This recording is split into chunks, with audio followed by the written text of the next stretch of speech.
Reviewed 5,000 African startup pitches. Here is the mistake that killed most of them. Most startups that pitch investors are not ready to be funded. I know that it is a hard thing directly, and I know most investors will not say it. They will send you a polite pass email that mentions fit or timing and leaves you with nothing to fix. I'm going to tell you what they're actually thinking. I've been on both sides of this. I have sat in front of investors and pitched for my own companies, including ones when I had nothing in my bank account and was asking someone to believe in something that was not yet working. And I have sat across from hundreds of founders as the investors deciding whether to write the check. The gap between what founders think VC are evaluating and what VCs are actually evaluating is significant. It's costing founders months of wasted time and unnecessary rejection.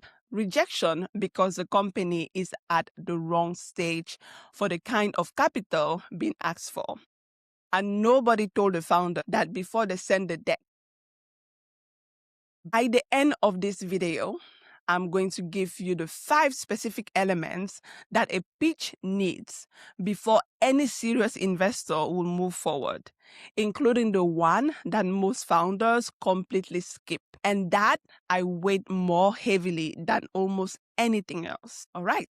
Let's get into it. Section 1, what venture capital is actually looking for. Let me start with the basic math that drives every venture capital decision, because most founders have never heard it stated plainly. Venture capital funds return money to their limited partners by achieving a portfolio level multiple on invested capital. At the pre-seed and seed stage, which is where Ajim Capital operates, the expectation for any individual investment is the possibility of a 10x return or more. Not a guarantee, a possibility. But the structure of the math means that most companies in the portfolio will either fail or return modest gains, and a small number of companies need to return dramatically more than the cost of entry to make the fund work. Here's what I need you to understand before you ever send another pitch deck. When I look at a company, the first question I'm not asking is, will this survive? Survival is a prerequisite,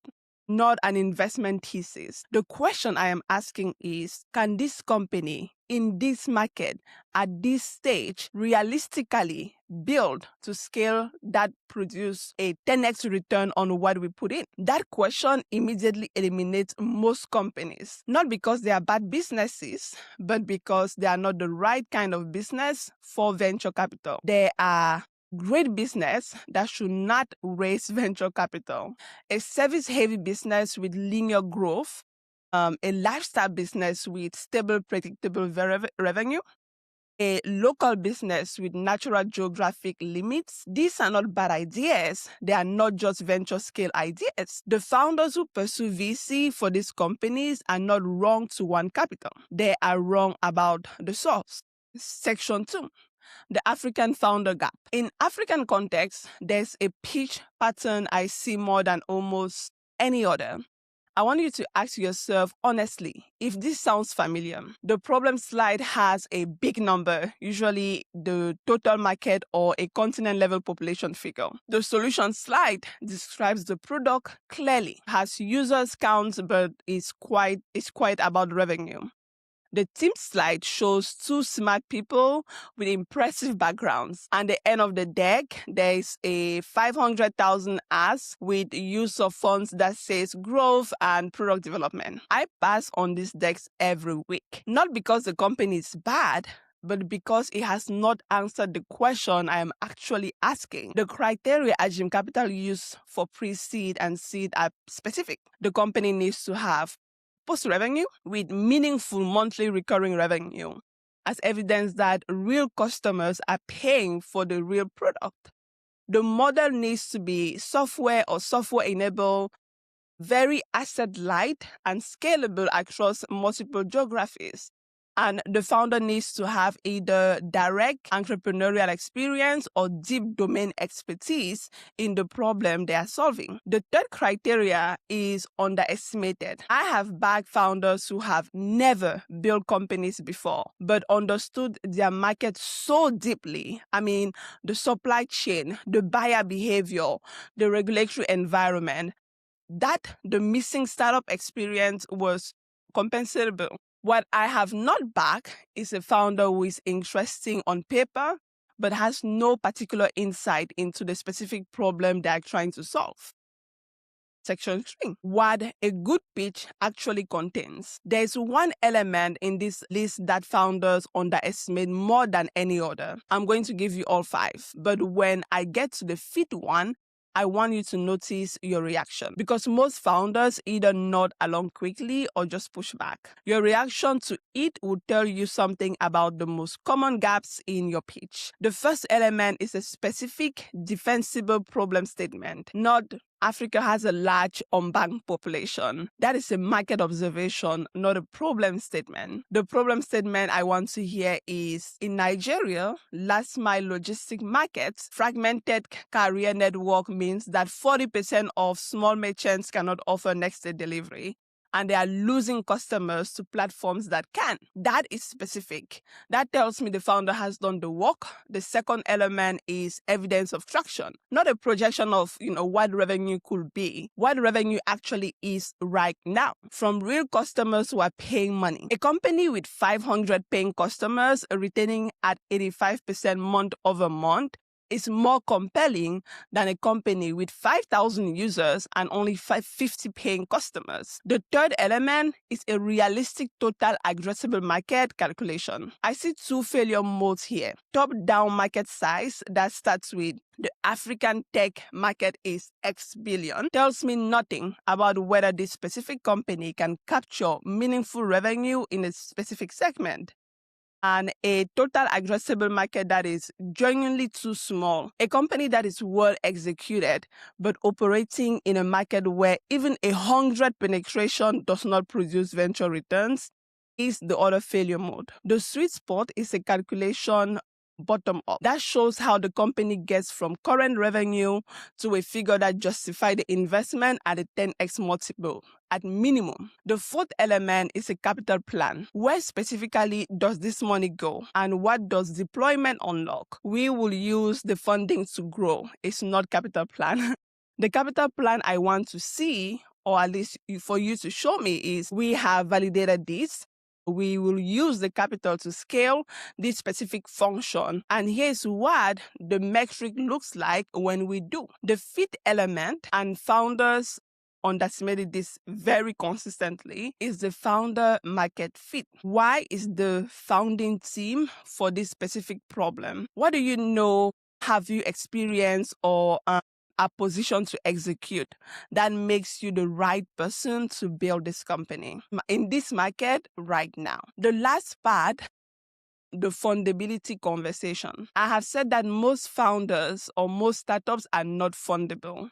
Let me be more precise about what that means and what it does not mean. It does not mean that the idea is bad. It does not mean that the market is not real. It does not mean the founder cannot build a successful company. It means that at the moment of pitching, the company is not at the stage that matches the kind of capital being sought. The most actionable advice I can give to a founder who has received multiple rejections at early stage is this: stop trying to convince investors and start getting more customers. Investors follow evidence. The company that went from 0 paying customer to 50 paying customers in 3 months has created more conviction in any investor than 6 months of pitch meetings could produce. Renes, one of our companies at Ajim Capital, is an example of what this looks like when it works.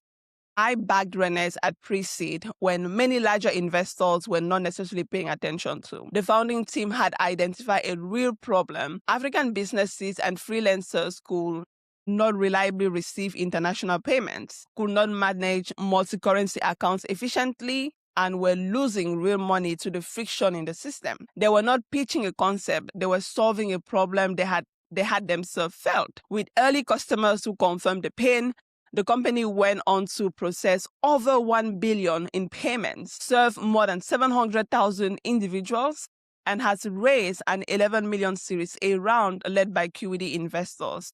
Their total raise to date, I believe, is about $14.3 million. That outcome did not start with a perfect pitch. It started with a real problem, real customers, and founders who understood the market deeply. Section 5, the co-founder problem. I want to add one more thing that kills fundability. Most pitches advice never mention co-founder structure.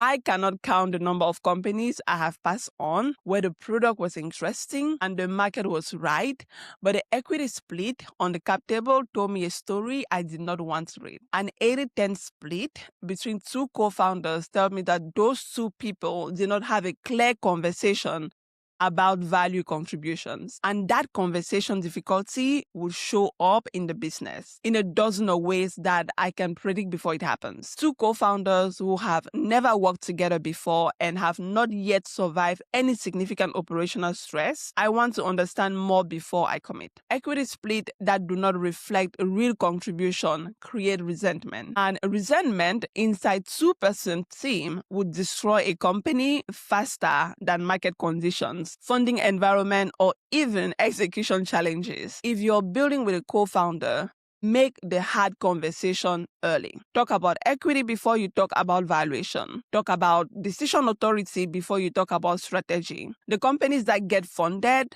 and stay funded are built on founding team clarity. Okay, here's your call to action. Here is your homework. Before you send another pitch deck, write down your honest answer to the 5 elements: problem statement, traction, TAM, capital plan, and why you specifically, not your startup. You as a person are the right one to build this company in this market right now. If you cannot answer all 5 with specifics, not generalities, you are not ready to pitch. Keep building. The deck can wait. The customers cannot. Drop in the comments which of the 5 is the one you're struggling with the most. I reply to as many as I can. And next episode, we're going to look at the single biggest misconception about investing in Africa and the data that dismantles it. Subscribe and follow so you do not miss it.